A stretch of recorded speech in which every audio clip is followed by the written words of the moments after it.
everyone, and welcome to CommanderCast episode 452. We're your weekly source for community strategy and technology, hosted on our home site, CommanderCast.com. My name is Mark. And I'm Adam. And I think I live in perpetual fear of fucking up the number at the beginning of the show. I'm like, is it really 452? What if I just said that last week was 452? I don't know. Time means nothing. The only thing that's meaningful is pi. Pi and commander cards. No. Just so you know, the area code 452 has not been assigned. Adam, you are on fucking lock with these area codes, my friend.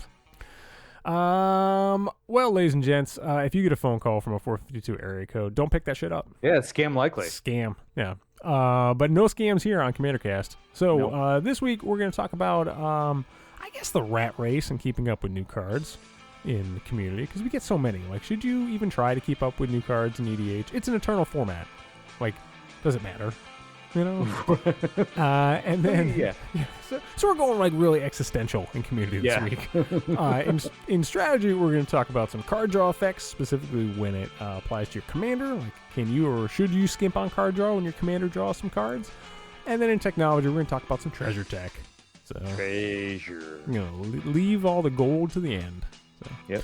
And with that, ladies and gents, keep up with the conversation on the Facebook and the Twitters. Stick through a dumb interstitial with us, and we'll come back in community with all the big life questions.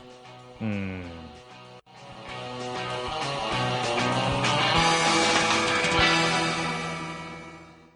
sir. All the big life questions? That's a lot. All of them. Like, again, like, should you have pie for breakfast? Or we covered that last week. We did cover that, yeah. So, yeah, okay, so we're crossing them off the list, man. All right.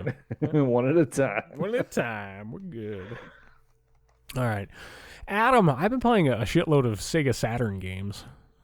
Yeah, you had said. Recently. That's an interesting sentence, basically. You know, I mean, why not go back 25 years or so and then try and hit it up?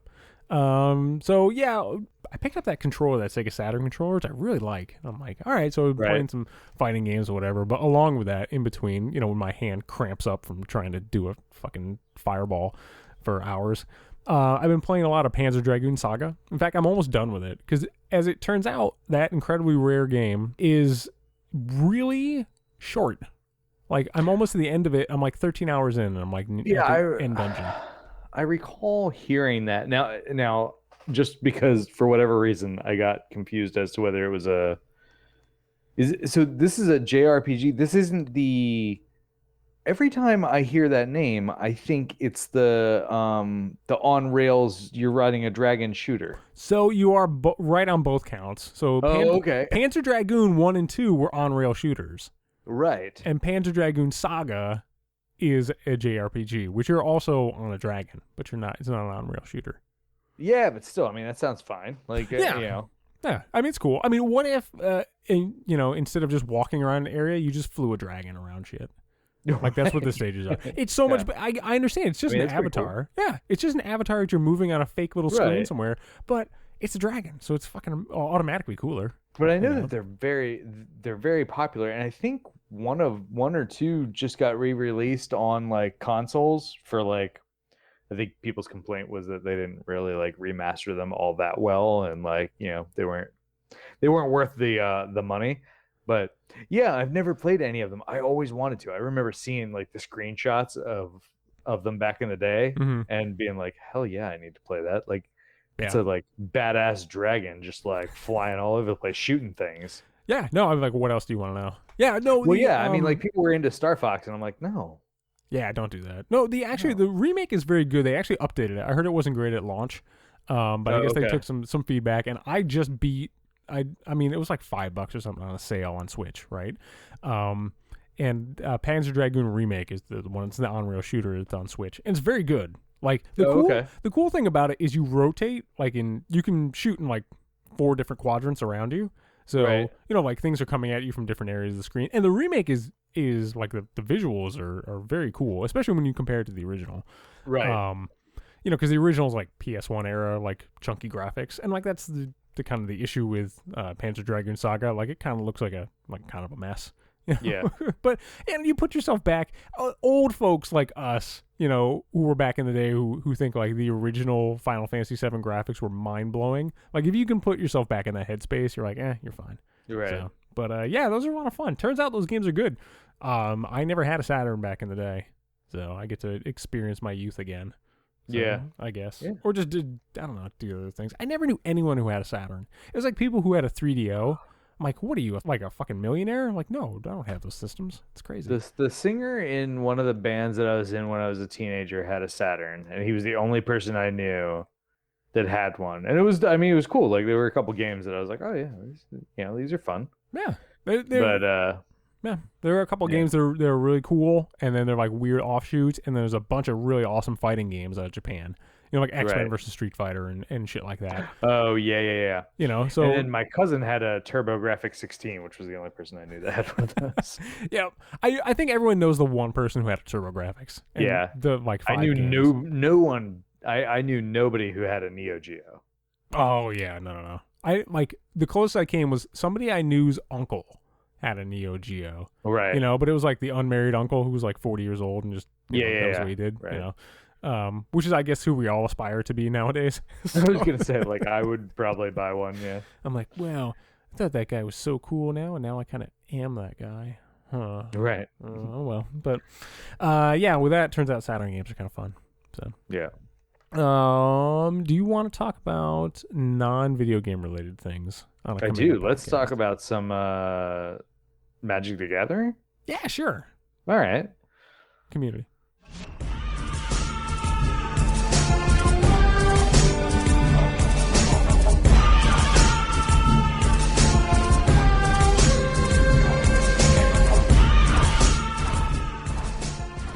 In community this week, ladies and gents, Adam, we get a lot of new cards. We do get a lot of new cards. That is the understatement of the year. Like a fuck ton of new cards. Yeah. Like it is legitimately hard to keep up with all the sets when they come out all at once. Yeah. Not just very, very much agree. Yeah, not just talking about them on the internet, which also gets confusing sometimes. But then just like, ooh, look, these are cool new cards. Like, yeah, maybe I'll pick some of these up. But damn, man, like. I know there's no standard environment for us to keep up with, right? Like the meta is kind of like self-controlled, I would imagine in most cases. Like no one's forcing you to go out and update your decks, but it is fun to update your decks, right? It's fun to put the new hotness in. Like everyone kind of likes that, But I don't know if I should. I don't know if in general, like keep up with the rat race. I don't know if that's a good idea. Yeah, I mean. I'm definitely of two minds there, because I think that, like I haven't physically played with people in a while, and so if it's possible that I like show up to my old play group or something like that, and like their decks are significantly more updated than mine, and in some cases that doesn't matter, right? Because I mean the game is the game and it still functions the way that it did, and, no big deal. But at the same time, I mean, power creep is a thing. So like power creep is a thing. I think you have to pay attention to it. At what degree and what rate, I can't necessarily decide on. Like if you haven't played in 5 years, all right, the card pool has changed significantly. Like to the point where like you're like, oh yeah, you're playing Boros, you're never even gonna draw a card, and then and then different things happen than you're used to, and stuff like that. Like you just won't really be prepared for even like the commanders that you're going to see and stuff like that. You're just going to be like trying to process everything. Yeah. Well, it's like when I came back to the game and I was trying to like fit my brain around planeswalkers. I'm like, what the fuck is this card type? Like, what? Exactly. I don't understand. So many counters. I did the same exact thing. I was like, wait. Yeah. What? It's like an enchantment that you interact with or something? Like, I don't know.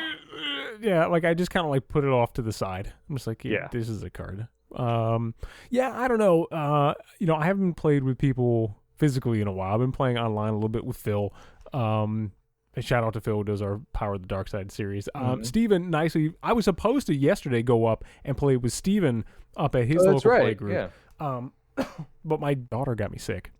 So definitely not appreciated by people now to spread any kind of illness. And yeah, that's the thing. Like, it's only just a tiny little summer cold, but like you can't go into a closed space and start coughing even lightly anymore. You know, you just can't. So I'm just like, oh, God damn it. So, you know, we knew, like, we took her to the little carnival in town, and we kept telling her, like, don't put your hands in your mouth after you're on the carnival ride. Yeah. Don't do that. And then shock her the day after she was sick. Yeah. So, but regardless, yeah, I haven't really kept up that much with the card. Like, I picked up new cards here and there. Right. We got smacked around by some of the new commanders or some of the new cool hotness.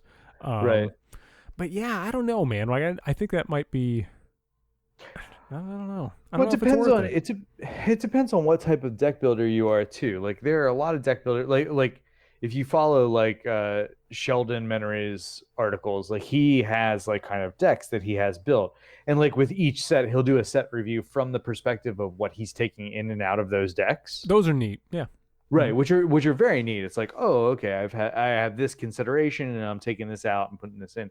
And so there are a lot of people who have that. They're like, these are my decks, and I like refine them and tweak them, and every now and then they'll add a new deck. But you know, I mean, that's kind of where they're at. Whereas other people, and I tend to lean more toward this, like, will wait for some kind of inspiration to strike, and they'll just build a new deck. And whenever I do that, I just do a lot of research for that deck. So I don't necessarily have to be up on the most recent cards because I'm just going to do a million internet searches anyway. Like for keywords and things, like, okay, what does this? And so I'll find those cards as I do that. Yeah. And I think it's kind of rare, to be honest, that you find cards that push out other cards, you know, or cards that I don't know, change the meta in some way, or like significantly add to your game plan. Like the one I remember that became like stapley, right, was Arcane Signet. Like, it's just the best fucking signet. It's just the best mana rock, right? But even like some of the new talismans when those came out that we hadn't had colors for before, I'm like, oh, okay, Talisman of Creativity. Yep, that's definitely going in. Is it Dex? Smothering Tithe, right? Like, oh wow, this could be a game changer or significantly add to your game in these scenarios, right? Yeah, there aren't too many like that. I think that there's not too many. I agree with you. There's not too many that fall into that category in general. I think there's even fewer that fall into the Arcane Signet category, which is literally like a 1-for-1, where you're like not I have to find a spot for this, but like I'm removing this and putting this in. Like, right. I mean, the ones that really stick out to me that had like an immediate impact on the game were things like Teferi's Protection, right? Which I actually still don't run in a deck because it's too freaking expensive for me. Yeah. But other things like, okay, Anguished Unmaking, amazing removal. Right? Yeah. Assassin's Trophy, really great removal. Right. You know, like, those types of things you could see like, oh, well, if you're in those colors, like, this is just one of the most efficient things you can do. Yeah. You like know? Hull Breacher. No. But I 100% agree with you. Like, there are definitely like things that become staples need to, you know, and force their way into a deck. Not necessarily like a replacement for something else, but like, yeah, Smothering Tithe is a perfect example. Like, I don't know what I took out for Smothering Tithe in decks. I just can tell you that Smothering Tithe is going in them. Right, yeah. I felt the same way with, like, Generous Gift, you know? Right. I'm like, oh, okay, this is just going in decks. Right. You know? I don't necessarily know that we get so many of those that you have to update. Like, sometimes you get really good... I don't know, really good support in a particular set. You know, like when Innistrad comes out, like, oh man, the werewolf people, they're just fucking holding their breath, man. You know, we're going to get some wolves. You know, when zombie decks come around or something like that. You know, but for the most part, like, I don't know if it makes sense monetarily to try and keep up with the new hotness. I think you might be kind of chasing the dragon with that one. And then also, I don't know, I don't know that it's really necessary. Like, necessary to your enjoyment, like necessary to anything else. It can be fun, and I'm not going to yuck your yum if you like to spend some money and put some new cards in decks. Like, what the hell, man? We're all addicted to this. So you feed the addiction, you get the little dopamine rush. I get it. Right. I'm there, you know? But I don't know, like, in my Orzhov deck, if I put Damn in my Orzhov deck and I take out, I don't know, Wrath of God. Like, right. Am I really making that much of an impact? Like, yeah, okay, No. It's even just, $4 for Damn. Am I really doing much? I don't know. So yeah, And I remember feeling like that when I came back to it too. I remember like playing, my one, like when I came back to it, I built Hazazon. Like it was just a deck that I had always wanted to build, and so that's what I built. Also, Hazazon was like $25 at that point, so Yeah. that was my big splurge, you know. Mm-hmm. And I played against some people, and I was like, oh yeah, those are all cards too that you have. They're better than mine. Like and so you kind of obviously like adapt if it's that much of a disparity, but otherwise, yeah, I mean, to a certain extent, you're right. I mean, I think that I'm like mentality wise moving toward wanting a more like kitchen table experience where like somebody who hasn't played in 3 years can just show up and it's like, hey, let's play, and like it's not as kind of like everybody has just the new hotness, of like the single most efficient version.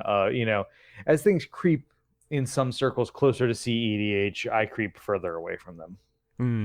Yeah, efficiency. I think if I don't know, there's a seed of a community segment in here somewhere, like the scale of efficiency versus fun.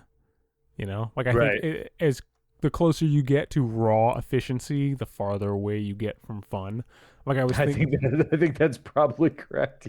Yeah. There's a seed of something in there to me, but yeah, I don't know. And that does go along with keeping up with the new hotness, because if you're really trying to maximize fun, like you probably don't. Like I can think some of the most fun I've had with EDH is building some derpy ass fucking decks with cards that I pulled out of nowhere.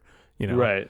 I don't know. Like I put in when I get to play against Phil the other day, I was super happy. Will o' the Wisp. I'm like, this is my ninth edition Will o' the Wisp. I was just happy I found it in my collection and I put it in black. So, boom. There we go. Super happy I played that card. Has nothing to do with keeping up with the new trends, the new hotness, whatever. So, yeah. So I'm trying to say capitalism is an illusion. I think that's, wow. that's where we got. Shots fired. So. Shots fired. Yeah, but don't give up on it, because our whole economy is based on it. So it's fine. I mean, I say give up on it. I think that Mark is onto something. Yeah. I think that you should 100% give up on it, and we should go to socialism, just pure socialism. Oh, I thought you were going to go for like the Mad Max, like the barter system. Oh, no. My wife is a big fan of anarchy, but I realize that it doesn't work. Yeah. I don't want to trade gasoline for anything. Yeah. I don't. Yeah. I really don't. I mean, as cool as that little sentiment Tina Turner had going on, I don't really want to. I don't want to do that. So anyway, ladies and gents, if you're not busy farming the methane, let us know what you think. Should we try and keep up with the new hotness in EDH? Yay or nay? And let us know in the comment section. So with that, we're going to mosey on through Dumb Interstitial, come back in strategy with how much can you / should you skimp on card draw effects when your commander draws cards.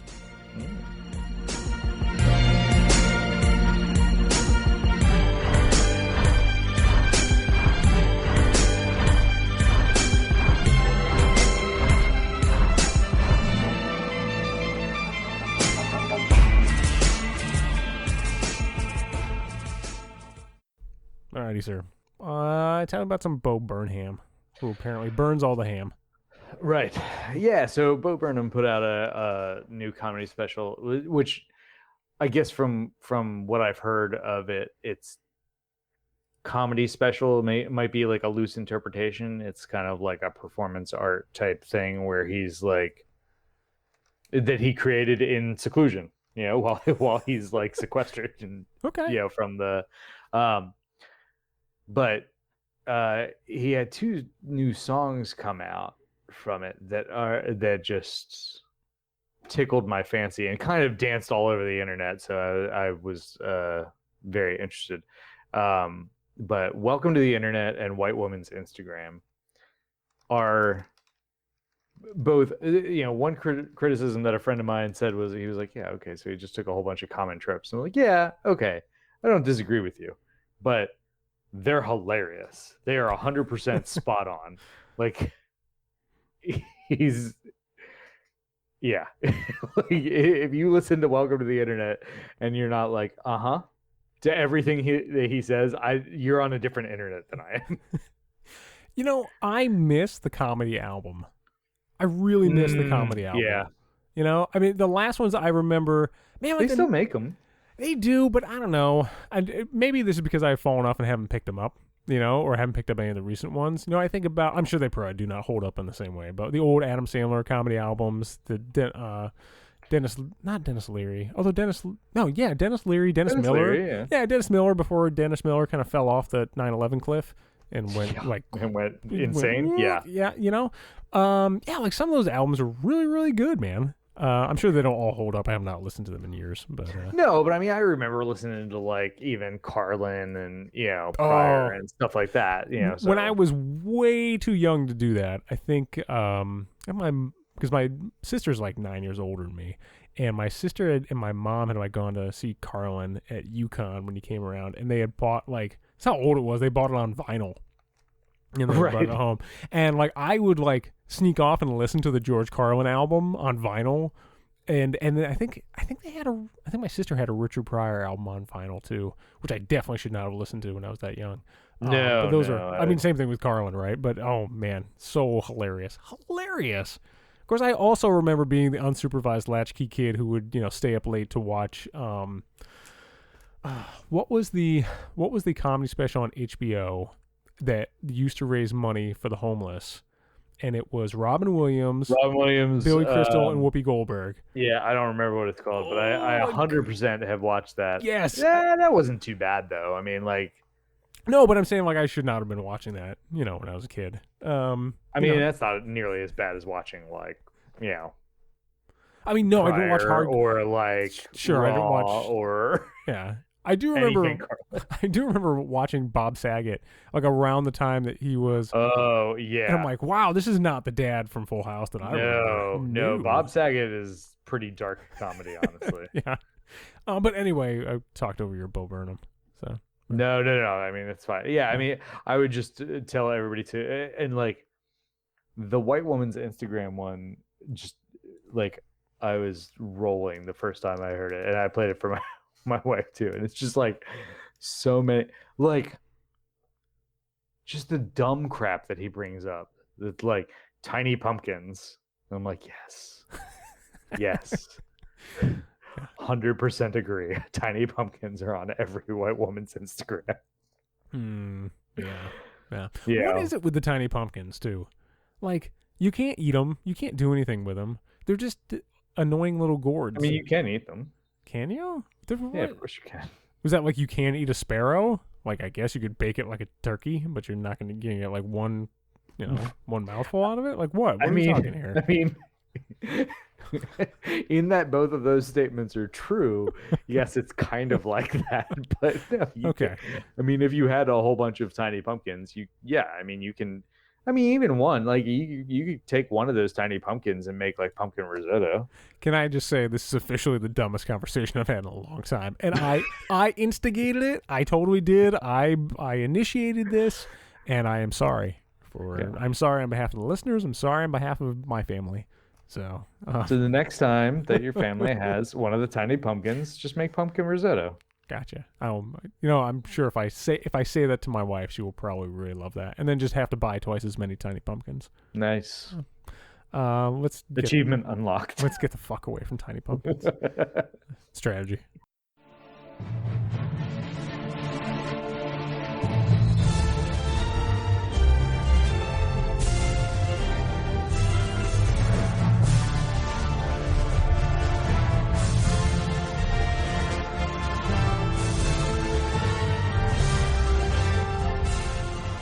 In strategy this week, ladies and gents. Alrighty, sir. I like drawing cards. I think that it's a common thread amongst players of the Magic. I figured, I mean, it's not controversial if I come out and say, man, Reese's Peanut Butter Cups, pretty good. Right. Unless you're in any country other than the U.S. Listen, we don't have time to dive into other countries' weird candy, I don't know, predilections. No, just other countries hate peanut butter. Yeah, that's weird, man. I know. Yeah, but anyway, again, like, moving on from that, we don't have time enough for this. The topic at hand today, sir, if you have a commander that draws cards reasonably efficiently, right? How much / should you skimp on card draw in your deck in the 99 because you're relying on your commander to do some of that lifting for you? I have 2 questions that I would ask in return. The first is, how reliant upon your commander are you? That's a good question. I would answer by not answering and give you instead a follow-up question. How reliably can you trigger that card draw?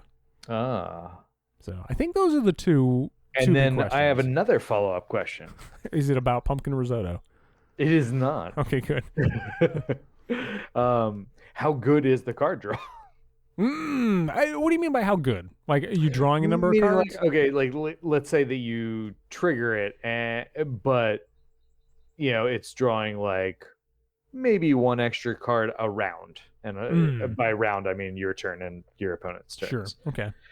As opposed to drawing several cards in a round, or something that can trigger on each upkeep, or right, exactly. Turn. So like or is it like a sifty kind of card draw, or is it just a straight draw? Okay. Let's as we're doing this, let's throw out some examples here just to give people an example of what we're talking about, right? Okay, so how about I would say on the weaker end, and don't hate me, Jeremy, but Garzazal, Plague Queen, just because she comes up really early in the list, not to pick on Garzazal. Right. Whenever she deals combat damage to a player, you draw a card. So that's 1. I think this is probably on the weaker end, right? Like she has fun, she has evasion, she has haste, she's expensive, but also, like she draws a card on 1 trigger. You get at max unless you're doing multiple combat steps. But let's just assume that we're doing 1 combat step for this, and then she'll draw. You can reasonably expect her to draw a card a turn, right? Yeah. So yeah, it's also actively a bad card. Pew pew, shots fired. Oh, I mean, yeah, not so great. You're playing that for the old school factor versus something like, I don't know, Joyra Weatherlight Captain, right? Whenever you cast a historic spell, draw a card. So if you're in that deck, you're drawing all the fucking cards. Right.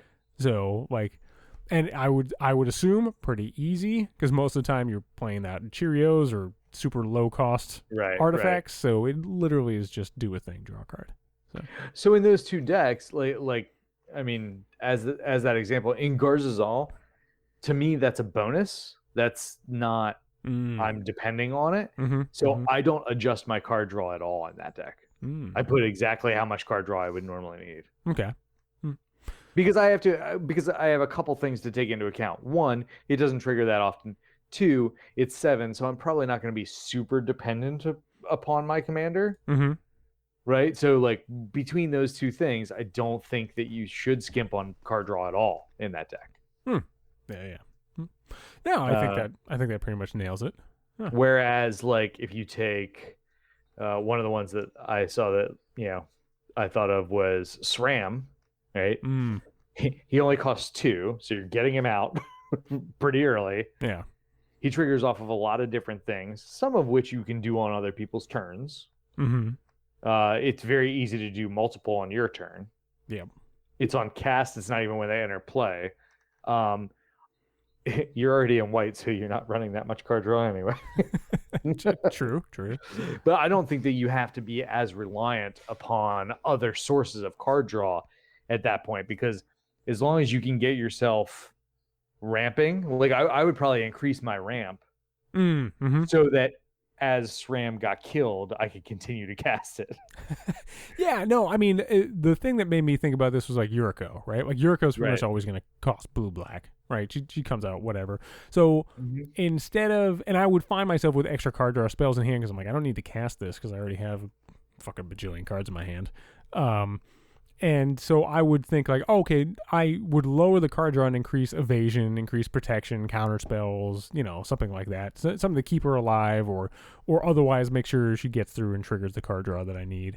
But yeah, I think you can, again, given the parameters we set out, like, I think you can safely skimp a little bit. Or maybe a lot, depending on how, I don't know. Do you think it's wrong to not go all in, but like make your commander your major source of card draw? Like my example that I use as a major source of card draw in my Selvala Explorer Return deck in both versions of that deck. She's really a lot of the card draw I have.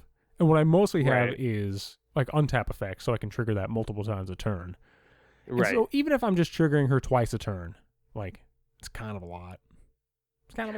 Right. You know? And I find that kind of keeps me well stocked as far as cards go. Yeah, I also don't think that... I mean, the other good thing about Selvala is that not a lot of people are going to kill it. So... Yeah. And they're also not going to mess with you untapping it. They'll be like, okay, yeah, untap it. Yeah, whatever, because they're getting cards too, right? Yeah. But yeah, I mean, I think that there's so many other considerations. By the way, Yuriko didn't make it on the list because it doesn't draw a card. It puts one into your hand. Well, look at you, Scryfall. I know. I was like, I can't find it to read what it does. Yeah, like, I don't know. In Selvala, that's kind of a tricky one because, I mean, it costs 3, so easy to get out early. You're in green, so ramp is pretty natural. Mm-hmm. So continuing like down that kind of like SRAM route, you know, makes some amount of sense where you're just going to continue to make sure that you can get this card out. And putting like simple stuff like instill energy on it and things like that, or, you know. Right. So I don't know. I think I might adjust a little bit how much card draw I had in my deck, but not a ton.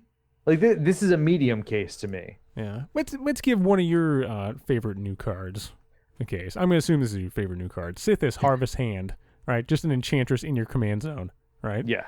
That's a solid count. Yeah. Green or white, cast enchantment, gain a life, draw a card. How much card draw do you think you would adjust based on this commander? None. Really? So you're just having the exact same amount of card draw? Well, I mean, because this is an enchantress deck, right? So like I'm gonna put all the other enchantresses in. Mm-hmm.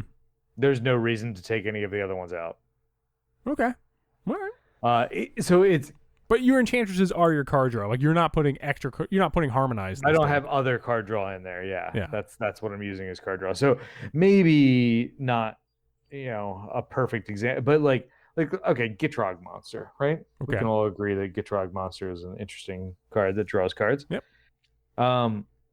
If I have Gitrog at the head of my deck, I probably am not running as much card draw as usual. Because Gitrog is getting out. He's reasonable, you know, at 5 mana. Yep. Even if he gets killed, you're in green, so big deal. Yep. You know? Yep. Like his trigger's pretty easy. So right, very consistent on the trigger. Yeah. You know, yeah, I would probably end up using those draw slots for the things like Ramanap Excavator and Crucible Worlds and things like that, so that I'm not getting hurt by what Gitrog is doing. Yeah. And so focus my energies there. But I probably would remove a little bit of the card draw. Like I wouldn't play I definitely wouldn't play Harmonize, but I might even like shave off like the Read the Bones and the Sign in Blood and things like that. Yeah, because you figure that's probably your commander's probably gonna pick up some of that slack. Yeah, I think so. That's probably how I would run it. Is a little bit more rampy, a little bit more graveyard play, and less card draw. All right, last one I got for you. All right, yeah, our typical punching boy of Boros. Wyleth Soul of Steel was a neat one, right? Yes. So that's whenever Soul of Steel attacks, draw a card for each aura and equipment attached to it. It's a 2/2 for 3. It's got trample. Like you're doing the thing that it wants you to do. It requires a commander, but you could get and probably will get multiple cards off of it. Mm-hmm. It's in I built this and I goldfished it. Okay. And I built it with what I would say would probably be like average to slightly below average card draw built into it. Are you talking about in Boros? I feel like you have to quantify what that is in Boros. Like, do you remember about like how many effects? Like, I usually try and have about 10 card draw effects. Yeah, I would say that's my average. So I probably like dropped that down to the like 8 to 5 range. Okay. In favor of more auras and equipment and some of those might have had like some ancillary card draw to them too. Like Sword of Fire and Ice or something like that. Sure. But this played not poorly, but like it was still slow and not consistent with the card draw. And so I think if I were to build it again, it would be less focused on those things, or have more of the almost cantrippy auras like that replace themselves at least, to just keep your hand filled. Yeah, because it wasn't feeling right to me. Like it didn't have a good you know how some decks just have a solid momentum to them. Yep. Whether you're drawing or whether you're doing other things, like you just kind of like you're doing this turn and then the next, and you're moving. Wylith never felt like that for me in the build that I did, and I'm not saying I'm like the perfect deck builder, but like it didn't flow in the way that I wanted it to. I don't know. I mean, like Boros is getting better, but that is perpetually Boros's problem, right? Like it always it runs out of steam. So right, you have these like stutter points where it's like, oh, okay. I mean, I could do this, but I think I just got outclassed in everything. Like I just like everybody outramped me, everybody outpowered me, everybody out everything to me. Yeah, and that's just a shitty feeling, right? Yeah. Well, ladies and gents, I think that's probably where we're going to leave it for this. But if you guys have thoughts about it, there is the germ of a segment about cantrips I was thinking about the other day. Like how useful are cantrips? Like what kind of, you know what I mean? Like, like how much that effect is really worth, or how much, you can kind of get out of cantrips, or how, like certain deck, like Feather loves a cantrip, right? But But how much you put in other decks and how much you prioritize that, I think is an interesting conversation. So, like I've been playing Shelter a lot more, not just because I like that art, but like turns out protection from color your choice is kind of useful. So it is. Yeah. But anyway, other conversation for the future. Ladies and gents, if you have thoughts about whether you can or should skimp on card draw, depending on how well your commander enables that for you, please let us know in the comment section. Stick through another dumb interstitial. We will come back in technology with a treasure attack.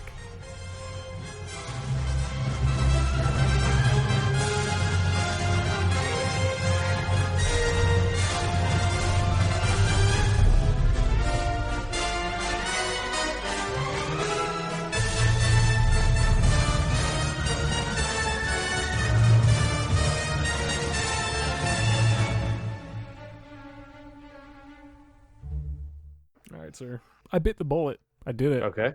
What bullet is that? I listened to that D&D audiobook read by Ice-T. And it was boring. But I don't think was the book boring, or was the reading the problem? No, actually I dug the Ice-T part of it. Like that was the only reason I kept listening to it. I am not a fan of like I have made this mistake in the past of like reading the video game book, someone told me like, oh man, you got to read that Halo Reach book, Halo. And I'm like, don't. Yeah, I did. And it wasn't great. And then like, I really like the Mass Effect series, and I read a couple of those Mass Effect books, and I shouldn't have. Like there's a few here and there that I think are above total garbage, but I mean, they're not. I mean, I don't think this was total garbage. Well, because I mean, I think in a lot of cases it's where like some writers cut their teeth. So you might end up like 5-10 years before somebody is just like, this huge author on their own. They wrote this, almost fanfic basically. Like, I mean, look, it had the imprimatur. Like R.A. Salvatore was the one who read this. It was a collection of stories about Drizzt. So the one I read was Comrades at Arms was the short story. And the nice part is on Audible, you don't have to buy the whole book. You could just buy individual stories read by individual authors. So I think I mentioned this before. I spent 90 cents on this on the sale. Okay. So I'm like, okay, this is like what, a fraction of a cup of coffee. I will spend this to see what this is like. And it was short. It's like an hour and a half, So here's the question. You spent 90 cents on it. Yep. Okay. So this is to all the listeners. Mm-hmm.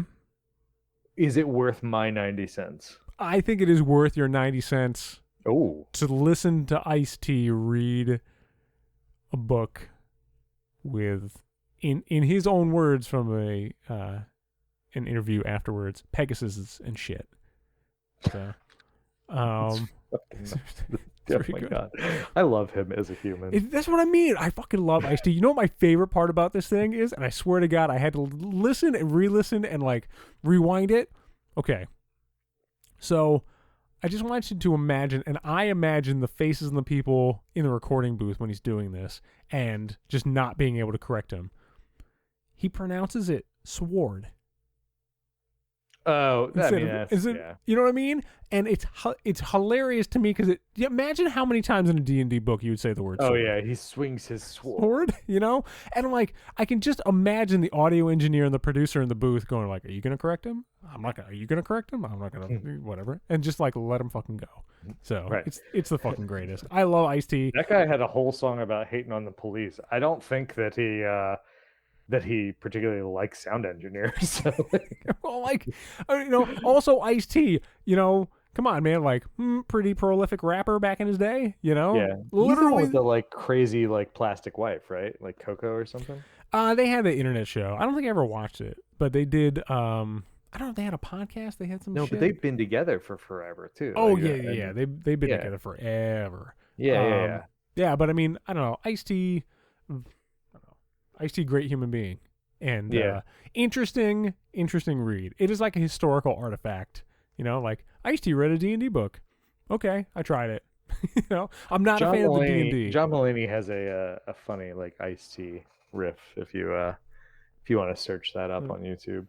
I'm good with some old. Like, I just need 90s rappers to do more things. You know, it's kind of like when I see when I see like an old rapper or something show up in a movie or show up in a TV show, and I'm like, oh man, I'm glad that dude's getting some work again. Right. You know, like, when do I not want to see Ice Cube in anything? Right. You know. So what is Busta Rhymes up to these days? These are the questions that everyone needs the answers to. Right. So, yeah. So that was it. That was loosely connected. That's about the most connected that we had in any of our bits. So, but yeah, even after playing D&D like the last few weeks, I still have no desire to read any of the D&D books. Yeah, I think that's the right choice. Yeah, I mean, like, I've never enjoyed like high fantasy as a thing, as a genre, like the real high fantasy stuff. Like, I don't even love. I mean, it is the best example that I've ever encountered, but I don't even love like Lord of the Rings and Tolkien stuff. Yeah, that's my favorite book. But I don't. It's funny because I've said but that's probably because it's like amazingly written. Well, like, I like, again, like, if it's not written by somebody with 2 R's in their middle name, I don't usually like fantasy. And like, that holds true, man. Like, if it ain't J.R.R. or George R.R., like, right. But that's what I mean. Like you're talking about like. I just like those 2 writers. Right, exactly. Amazing writers. Like, I'm sure that if, you know, Tolkien did like historical fiction, you probably would have been enamored of it as well. Yeah, probably. So right. There are some writers I can just kind of go along for the ride with. I like George R.R. Martin's sci-fi too. Like, I've never read any. I've actually never read George R.R. Martin at all because, again, like I'm like, I watched Game of Thrones and fantasy is just not like my thing to read. Sci-fi I would probably read. Yeah, you should try out some of his sci-fi stuff. It's actually pretty good. Yeah, he was pretty prolific. Does he finish them? Like, well, they're short stories mostly, so yeah. Okay, good. Yeah, that helps. Listen, man, don't rub salt in the wound. We're getting the wound. We're getting Winds of Winter sometime. Yeah. No, my wife is super salty about the. Did you read the Name of the Wind books? No, I read a couple of stories from them though. Why? Yeah, like, you didn't finish those either.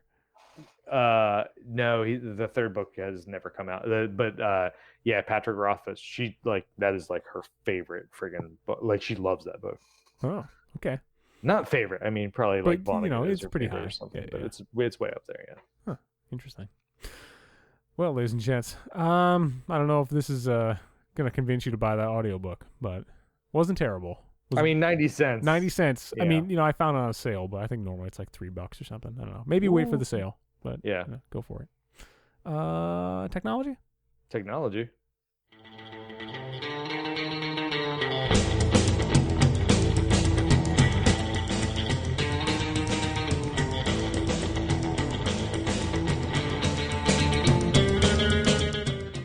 In in technology this week, ladies and gents. Adam. Darby. I was Darby Dragons? I don't know. different technology segment. Yeah. I like me some treasure tokens. Yeah. Might be one of my favorite tokens. Yeah, it's really up there. And I mean, I think that they've done a great job injecting them into the game. Yeah. I think someone figured out that just tapping a thing and adding a mana is really good. Yeah, I mean, and they tinkered with it too, right? Like I think there were 2 other tokens that did the exact same thing. Yes, there were gold tokens way back. Gold tokens, that's right. Yeah. And it was dumb. I remember thinking when Ixalan came out, I'm like, this is dumb. They should just be gold tokens. A, because they're fucking pirates. And like, pirates, gold? I mean, pirates treasure. Yeah, I get it. But still, like, did you need to create a whole new subclass that does the same thing? So. Well, there was a Tezzeret that had another one, too. There was like gold and then like a Tezzeret Ethereum? had something. Yeah. What's that? It was like an Ethereum token. Right, something like that. And then we got treasure, and I'm glad that we settled on treasure. I was only annoyed by the fact that we had to change what they were every set. They did the same thing. Yes. Yeah. But now that we're settled on treasure, yeah, man. I mean, like, we're in mostly a high fantasy environment. Like, treasure exists here. Like, yeah. I'm okay with that. Why couldn't treasure have existed way back in? I think it came out in Theros. You know, with like King Makar. Like they had treasure back in the day. Whatever. We're needlessly. That's where we got pedantic. gold. I know. Yeah, we got gold back in the day. They didn't have treasure back in ancient Greece. No. No. I guess no. not. That's a common misconception. Apparently, yeah. Turns out, the Frankenstein was the name of the doctor. So,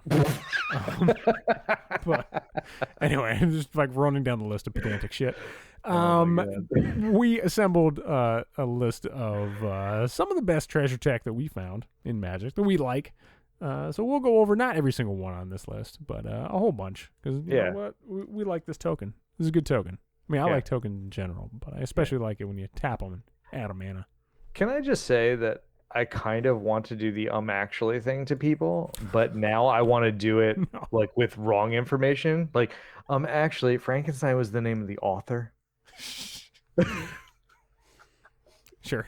You just want to troll yourself? Is this like next level, like meta trolling? Yep, that's what we're going for. Okay. So right. let's talk about some treasure. Yeah, all right. With that, all right. So the first one I actually haven't played with, but I have played against. Did you play against it? Yeah. I did. Yeah, Phil put together a cool Guillaume deck. Yeah, that's right. Yeah. Make some food. So he put together a food deck, but really it ended up being just like kind of crazy artifact affinity deck.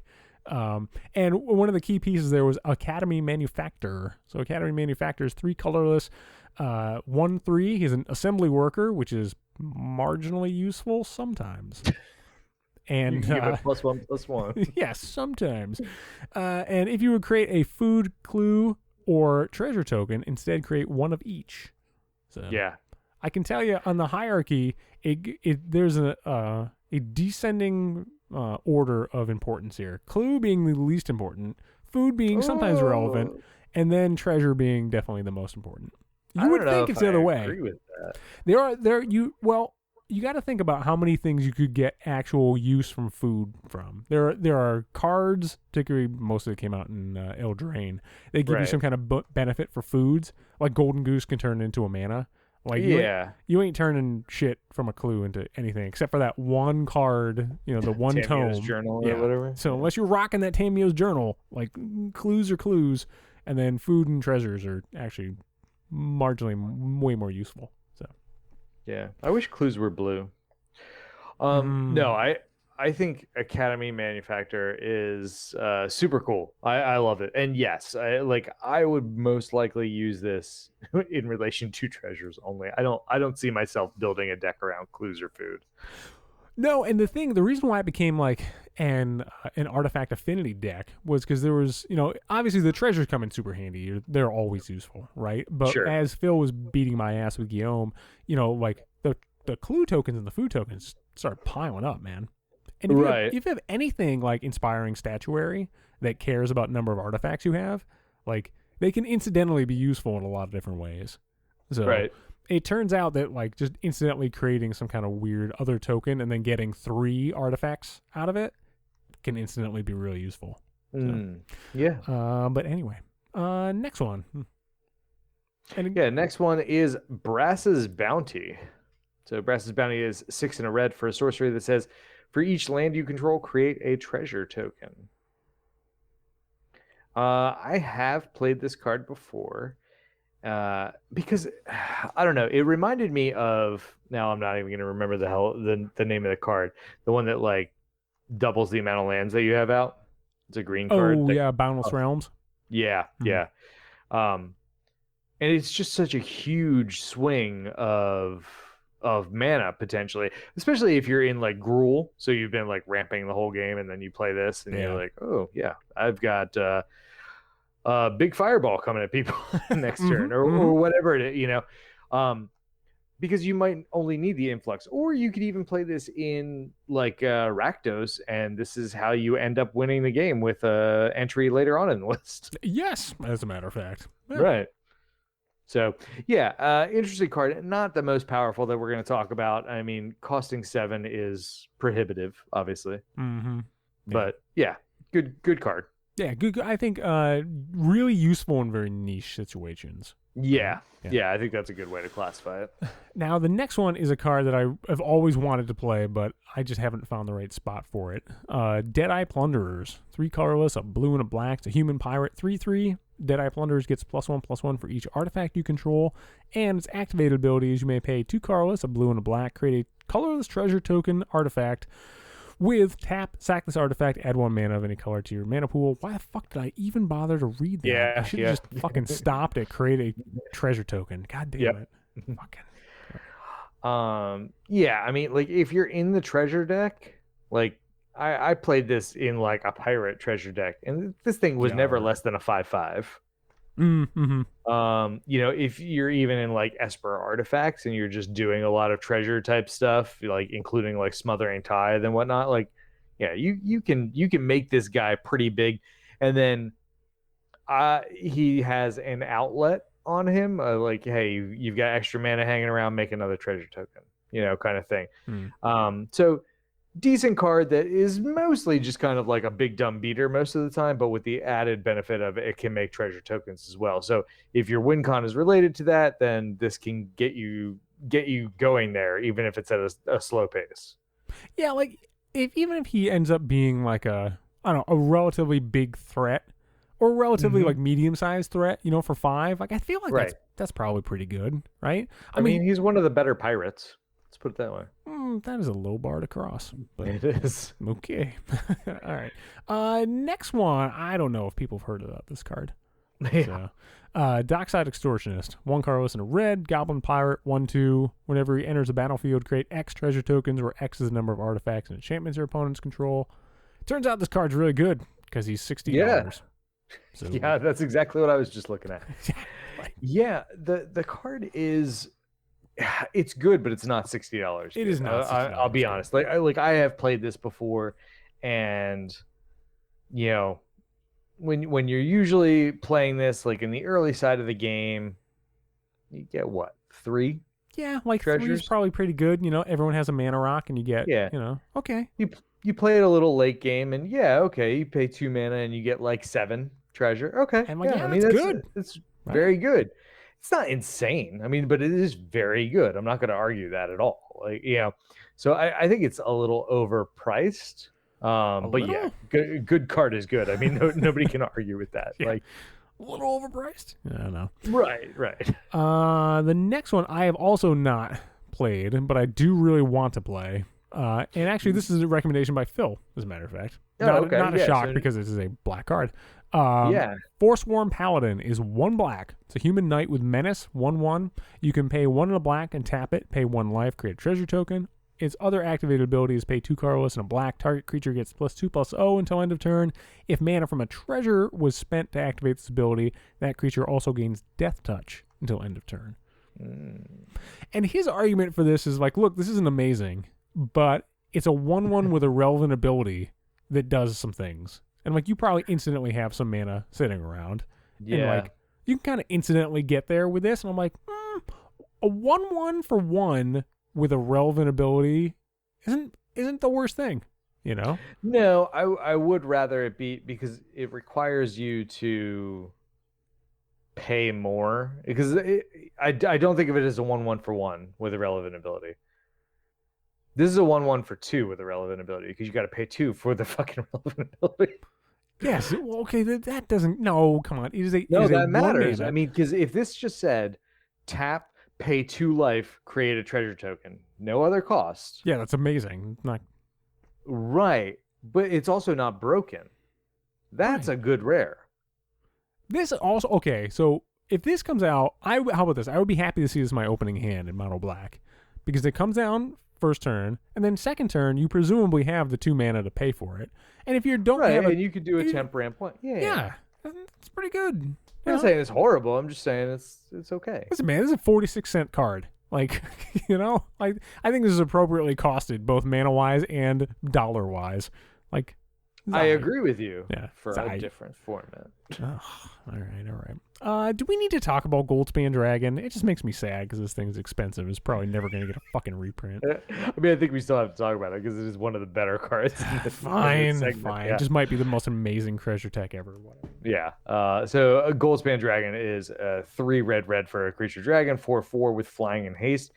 Whenever Goldspan Dragon attacks or becomes the target of a spell, create a treasure token. God, it's not even a spell. An opponent. I went to say the opponent thing, and it's yeah. Nope. Treasures you control have tap, sacrifice this, add 2 mana of any one color to your mana pool. So, it doubles the effectiveness of all your treasure, as well as it gets treasures pretty easily and effectively, including the turn it comes into play. Works really well in your feather decks, as well as anything else that wants treasure. So good card is very good. Yeah, good card is very, very good. Yeah. Mark's not salty about it. Don't worry. I just wish it wasn't $40. You know? I know. Damn. Hopefully they're since they've printed a lot more treasure cards. Maybe if we get another set that focuses on treasure, we get another treasure commander deck that this gets reprinted in. Yeah, that would be decent, right? Yeah. The next one, I don't think these are great cards, but I do kind of like them incidentally. And so let me try and sell you on Gold Vein Pick and Prying Blade, rather. So they kind of do the same thing. One is Gold Vein Pick is 2 colorless and equips for 1, and then Prying Blade is 1 colorless and equips for 2. So they're kind of the same thing. Gold Vein Pick gives you +1/+1, and the other one gives you +1/+0. Whatever, potato. What they really do is when equipped creature deals combat damage to a player, you create a treasure token. So I like this with just any kind of deck that has any sort of evasive creatures, and it just incidentally ramps you to 1. Incidentally gets you a little extra. Right. So I don't think these are amazing, but I do think they're pretty good role players for what they are. Again, not amazing, right? Keep your expectations low for this. But incidentally, just having that 1 extra mana hanging around, it's not bad, So. Yeah. Next one, I consistently forget this is a card that came out, and I keep meaning to pick it up. So. The Grim Hireling? Yeah. Grim Hireling is 3 and a black for a 3/2 Tiefling Rogue. And says whenever 1 or more creatures you control deals combat damage to a player, create 2 treasure tokens, and then you can pay a black, sacrifice X treasure tokens. Target creature gets -X/-X until end of turn. Activate only as a sorcery. I like this one just because it's so potentially easy to trigger, and I know that it only nets you, it's definitively only going to be 2 treasures a turn. But you can have just some stupid 1/1 flyer or whatever that if that gets in there, you got 2 treasures. Well, that's amazing. Yeah. It's pretty good. So I think that this guy is definitely worth running. Yeah.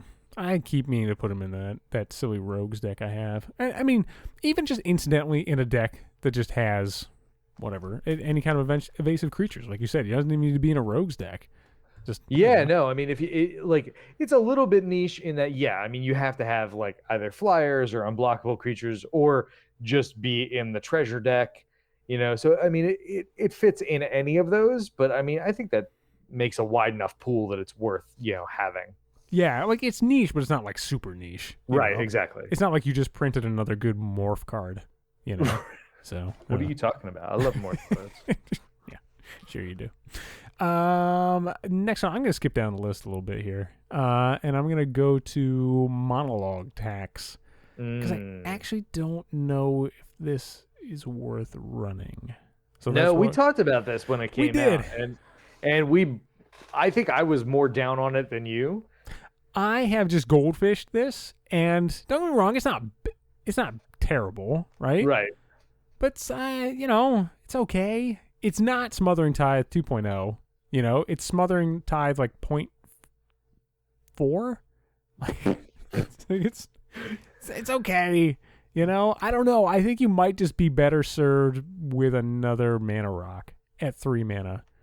I think you might just be better served. I don't know.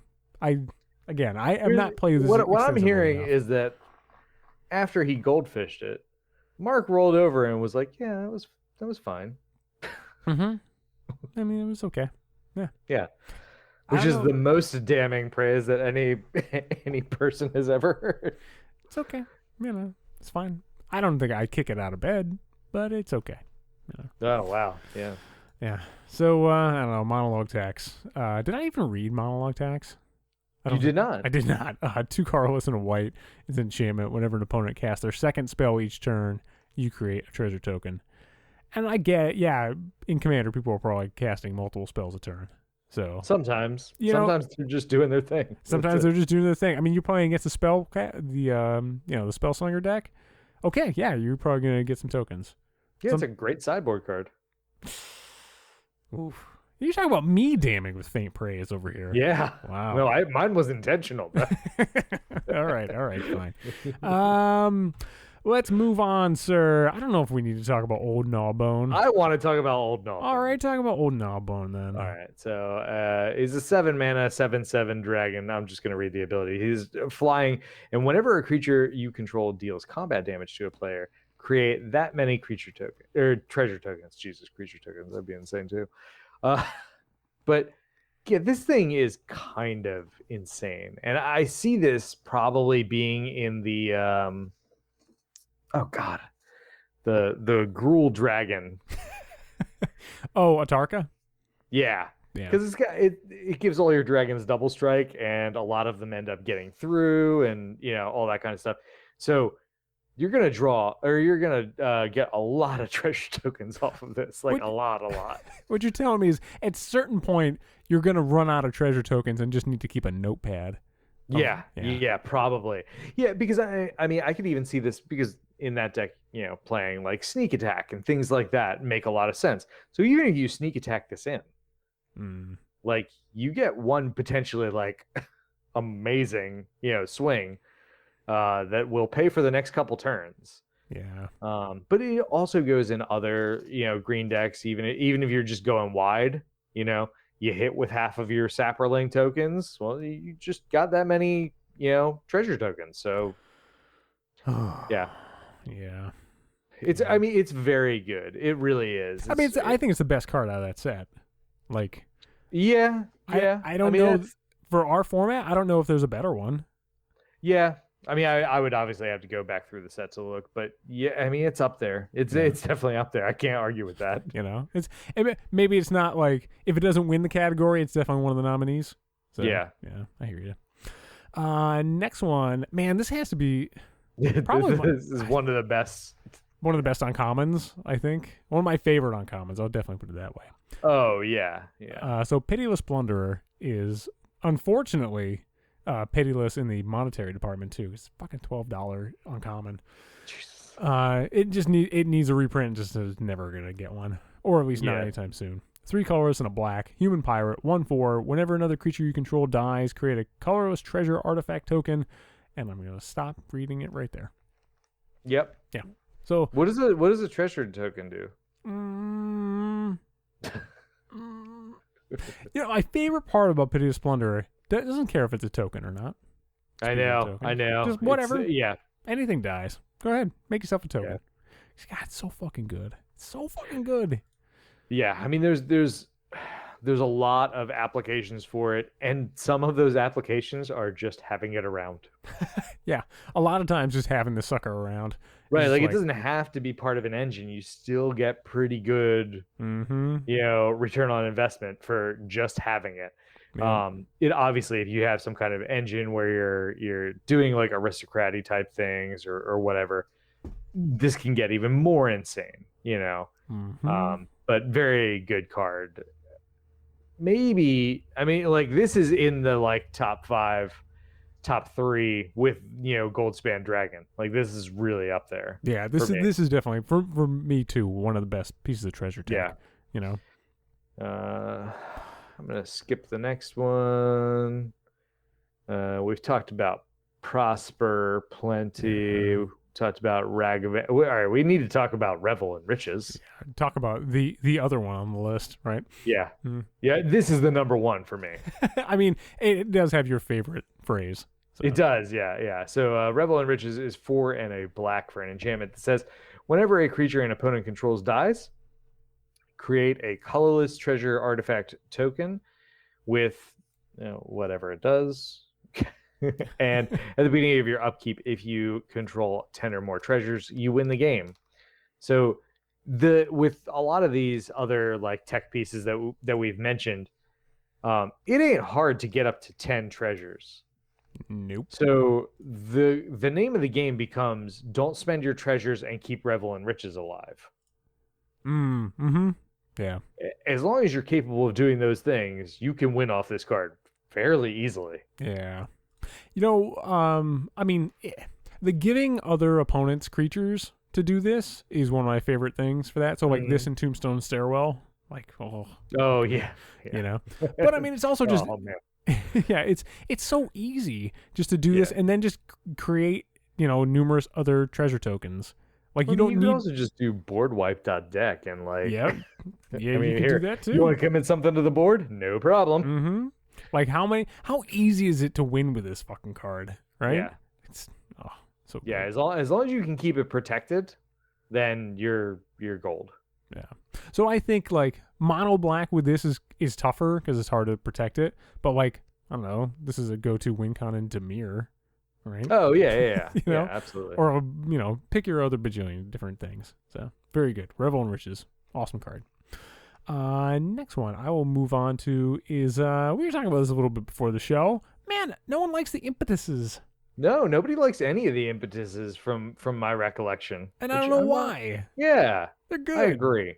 Yeah, what the hell? So, anyway, and, this just got reprinted in Forgotten Realms Commander. So, nice.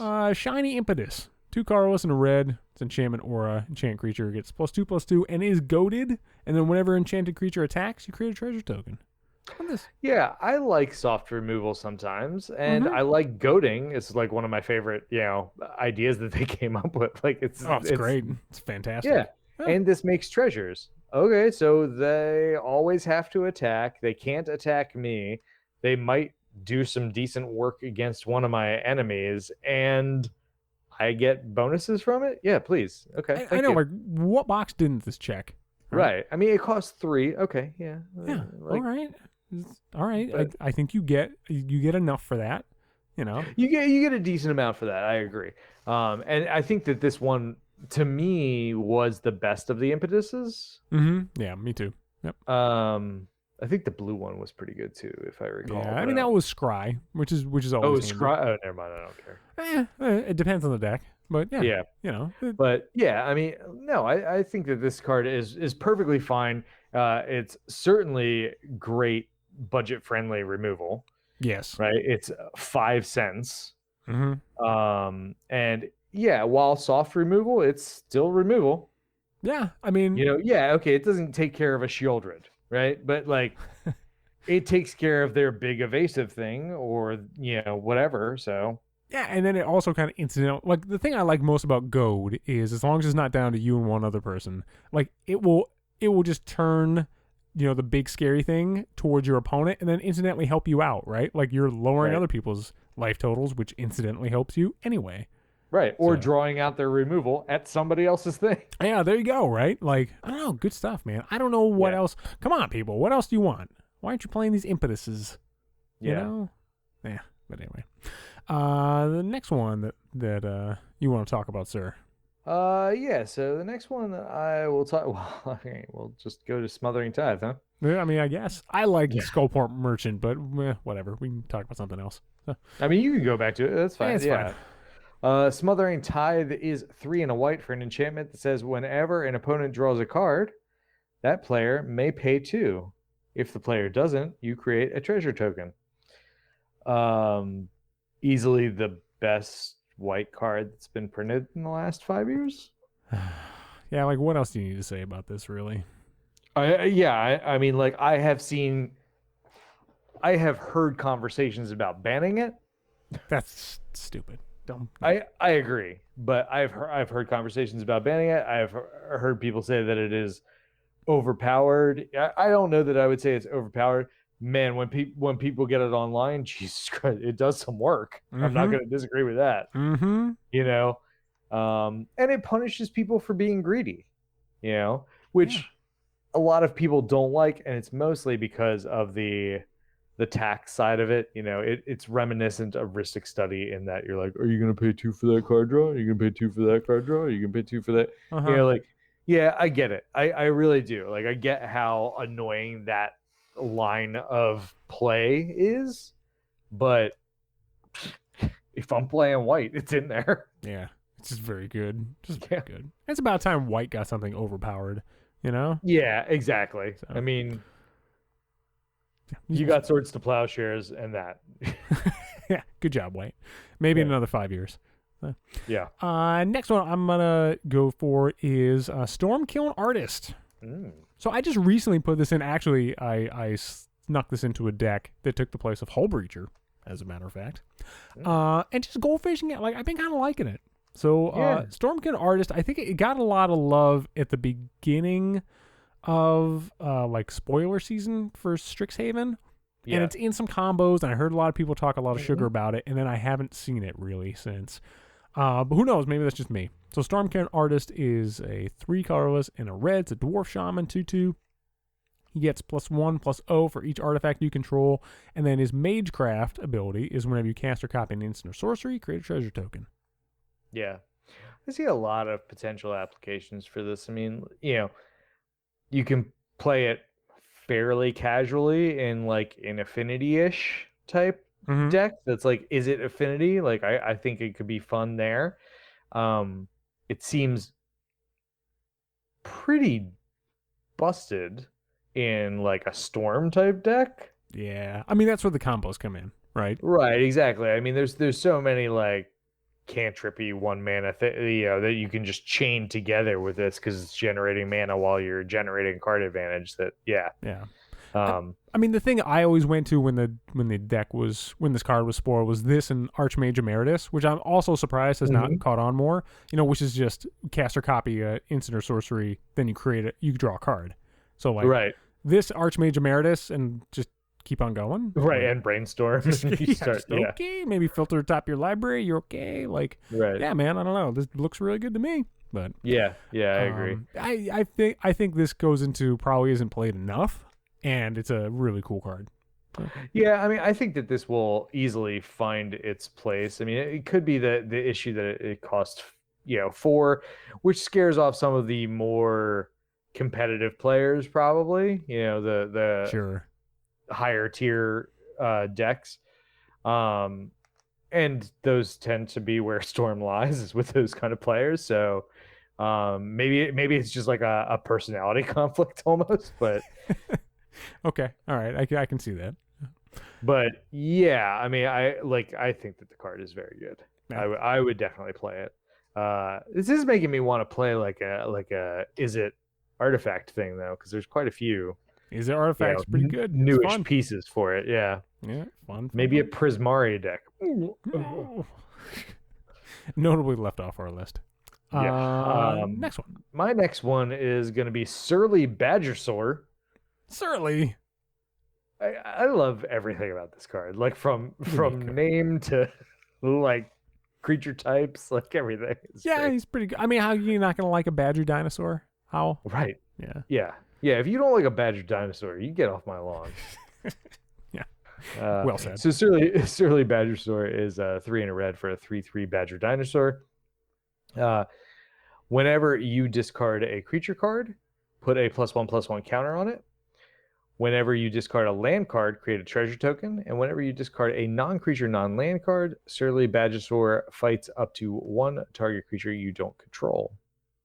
So also a little dangerous, like it's easy to say like, oh yeah, so you just wheel all the time. Well, yeah, okay.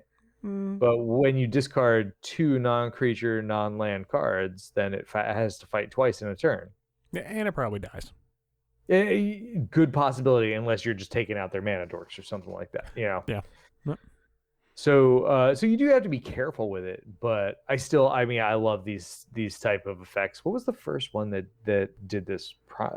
Primeval Bounty? What? It was the green one where you had like this for the creature, this for the land, this for the non-creature, non-land. Oh, because it was that, and then it was Waste Not. It was Primeval Bounty and then Waste Not, right? Primeval Bounty? No. No. I think you're right. Yeah. Is that right? Yeah. And then Waste Not, and now we've got this in red. I love them. I think that they're fantastic. They're well designed. Yeah. I would like to see that cycle, if we're gonna call it that, completed. Ooh, what are we gonna call that? Like a meta cycle? Because it goes across. Yeah, I don't know. It's definitely a loose interpretation of the word cycle. It's whenever cards. It's, your triple whenevers. Yeah. So, next one. I don't think we really need to talk about it. It's just busted and good. Yeah. Tireless Provisioner is again, like, maybe trying to steal, like, tireless anything. Like tireless, pitiless, like, keep on going. Yeah. I'll be honest. A disappointment here, because like we're seeing how like black and red, we're getting like a lot of like treasure tokens, and like red specifically. If you left the word food off of this and just made it landfall, create a treasure token, and put it in red, it really feels right. Yeah, but I mean, green gets all the things. So, well, yeah, that's the problem, right? That's what happens. So, yeah, Tireless Provisioner, just, landfall whenever a land enters the battlefield under your control, create a food or a treasure token, 3/2. I mean, this is going to go the way of Pitiless Plunderer, right? It's an uncommon that came out in a set. It's probably not going to get reprinted anytime soon. It's just really good. So, I mean, I feel like if you want them, probably pick them up when they're $250 and, be happy. Yeah, they're $250 now, which isn't too bad. I mean, it's a very good card. Yeah, it's a very good card, man. I don't know. It's still, I think, one of the better cards that came out of Modern Horizons, too. And that's saying something, because that set was fucking stacked. That was a stacked set. I agree. Next one. We were talking about this a little bit. Not sure what to think about this card. It's worth talking about. So Treasure Vault is an artifact land.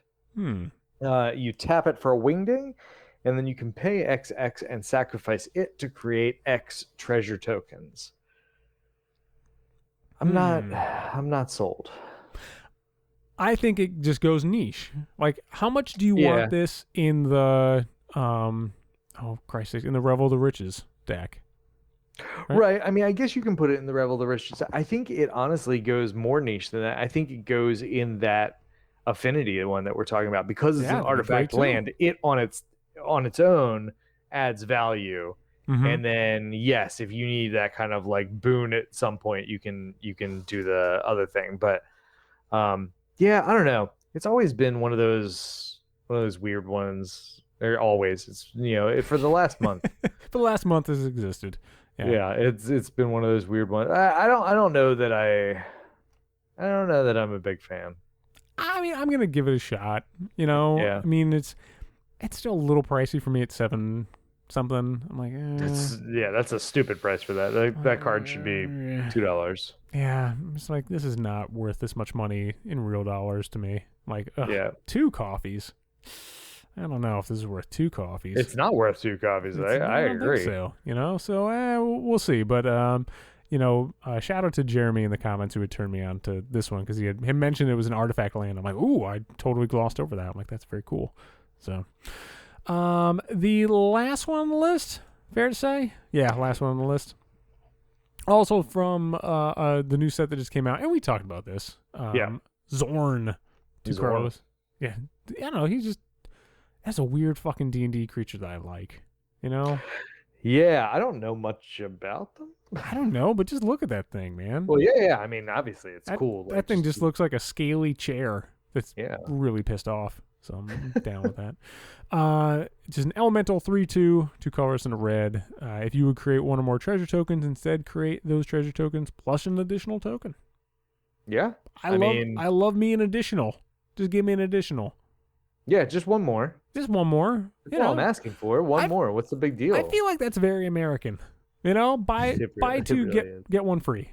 Yeah. Like, okay. Yeah. You got me to increase my my buying threshold.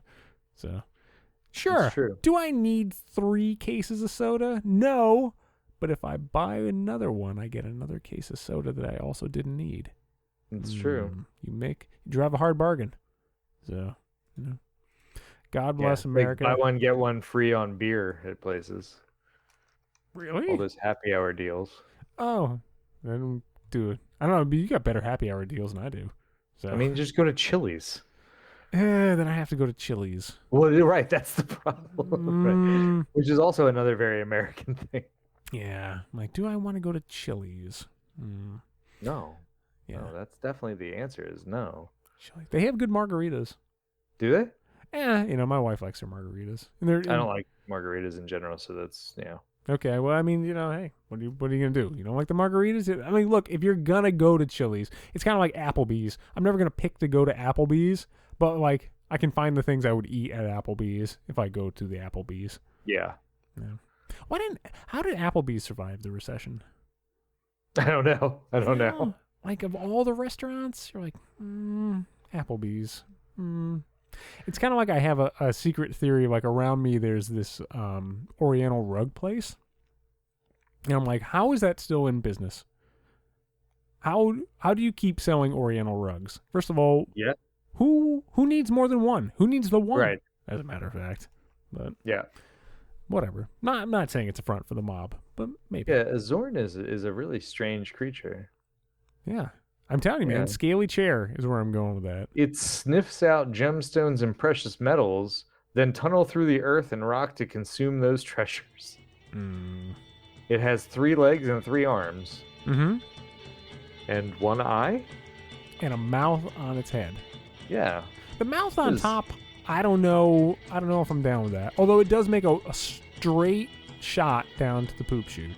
So I guess it does. I guess gravity helps it in that. I mean, you assume that it has some kind of excremental abilities. You would think. I mean, Zorn, probably pretty regular. It's native to the elemental plane, so not the material plane. Oh, okay. So we're saying you can just do whatever. It's TMD. You probably can do whatever. Yeah. I mean, look, man. It says here when a Zorn winds up on the material plane, whether by accident or from curiosity, it seeks sustenance and a way home. There you go. Because they eat their fill. I mean, if you spent all day eating gemstones and precious metals, and then you're like, man, time to go. Yeah. Oh well. With that, ladies and gents, let us know what you think. Oh, the treasure tech. Did we leave something out? Do you think, I don't know, we should talk about wanted scoundrels? No, you don't. So, and with that, stick with us through a last dumb interstitial, and we will come out the other side with an outro.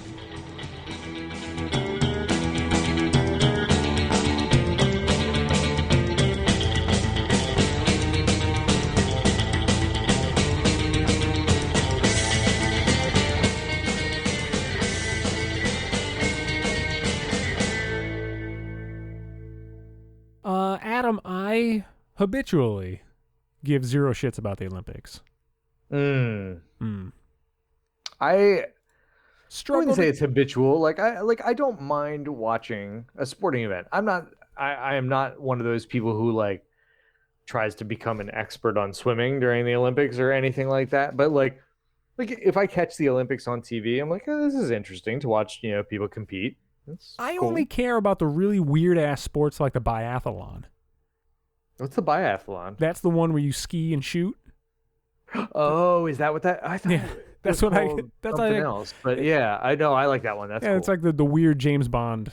I like there are some weird ass sports like that. Like I care about basketball, even though we lost to France. I care about a few other big ones, but I mean, there's a bajillion other weird ass sports. Right, yeah. Generally speaking, I give zero shits about the Olympics, But the best part of the Olympics this year, hands down, across all categories, was Olympic highlights with Kevin Hart and Snoop Dogg. Hands down across all categories. The best. God. The best. So if you must have seen this, people. I mean, also because it's going to be like 2 weeks old by the time you hear this. I didn't see it until Mark brought it up to me, which I appreciate. It's on. First of all, it's on Peacock, and like Peacock, I get it. This is your marketing strategy. You got to stop locking the cool shit like We Are Lady Parts and the Olympic highlights of Kevin Hart and Snoop Dogg on your dumb service that no one wants. I don't want your Peacock. You already stole The Office from Netflix. All right, so I'm already salty about you. Yeah. And now I'm not going to come back to you. I just signed up for Lady Parts. All right, I'm not signing up for anything else. That's a phrase that I don't think you should say freely. Yeah, listen, it's a good show. And then Olympic highlights with Kevin Hart and Snoop Dogg. That's fucking hilarious. So if you haven't seen it, they just put up. I mean, it's just regular old Olympic commentators, but it's Kevin Hart and Snoop Dogg, and they just put up random shots of different sports. And then they just officiate it like they know something about it. It's just Google Kevin Hart, Snoop Dogg, equestrian. And that gets you there. Let's put it that way. That'll get you to all you need. Much like our last segment, we talked about Ice-T. You can put Snoop Dogg in anything. I texted you before I even knew this was a thing. The Snoop Dogg rage quitting Final Fantasy VII. Oh yeah. That I saw. That. Yeah. Fucking love that shit. Well, Snoop Dogg might just be a national treasure. What do you mean might be? All right, I apologize. I'm glad he's gone back from Snoop Lion. Like he went to Jamaica for a while and he changed his name. Yeah, and I was like, it's Snoop. Yeah, it's Snoop Dogg. So yeah, good shit, man. I mean, if somebody's gonna jump the shark, hey, it's Snoop Dogg. I need more '90s rappers in my life. That's what I need. Right. I mean, between your listening to D&D stories with Ice-T, I feel like I'm just living in the 90s. Like I've been playing Sega Saturn a lot. I've been, like hanging out with some 90s rappers. Like I don't know, I had a real urge to go watch like, I don't know, not The Matrix, but it was the other 90s movie I wanted to watch. The Matrix is the most 90s movie. Yeah. Well, I don't know. What would you put in that category? Is The category? most 90s movie, or is Independence Day the most 90s movie? Ooh. Or that one with Bruce Willis. What was that one? The one where they went to the moon? Oh, I know. Not the moon, the asteroid. Yeah, with the Aerosmith song. Yeah. Those are like the But I think Independence Day is the most 90s movies. You don't get that moving speech, Oh God, yeah. Yeah. I mean, they hacked the aliens with the Mac laptop. Right. You've got Will Smith in it. You already have your 90s rapper. You know what I forgot? And then he dies early. Harry Connick Jr. is the wingman in that movie. That's right. Yeah. Harry Connick Jr. What are we doing? Yeah. We're just showing up and throwing out some one-liners and getting smoked by the aliens. Yeah. Jeff Goldblum, Bill Pullman. Yeah. I mean, these are all good Randy things. Quaid. That's right. No, see, that's the sad part because Randy Quaid was the crazy conspiracy theorist, and then we thought he was acting. We thought he was acting all along. Randy Quaid, like that one just had us fooled. That's too close to the mark, man. Maybe that was his true acting prowess. He had us fooled that he wasn't a nut job. Like we just thought you were cousin Randy or whatever the fuck his name was. Yeah. Damn it. Oh well. And with that, ladies and gents, I'm not sure how Olympic highlights morph to the most 90s movie. I feel like also how have we not done the most 90s movie before? Oh God. How do we not do that? Oh man, we have to do that. We do have to do that. We might have to save that for like the year-end award show. I don't know. Yeah. Also try not to think that the 90s was at least 24 years ago. I was gonna say, yeah, we'll have to ago. do that segment at the end of the 90s. Oh wait, that was a really long time ago. Yeah, I don't think I mentioned it. Like the other day I was thinking about it, and I got out of the Marine Corps 20 years ago this month. Oh really? Wow. Yeah. Like, fuck, I'm old. Fuck. Yeah. Yeah, my cousin, who's now going to the same college that I went to, she was like, yeah, I don't know if that was there when you were there. And I was like, 20 years ago? No. Yeah. No, it wasn't. Yeah. Oh, well. Well, fuck, I'm going to go play some Sega Saturn. Forget that the last 20 years happened. So yeah, I think that's best. Maybe just watch some X-Files, on repeat. Yeah. Good. All right. And then play the game that started in the 90s. So, outro.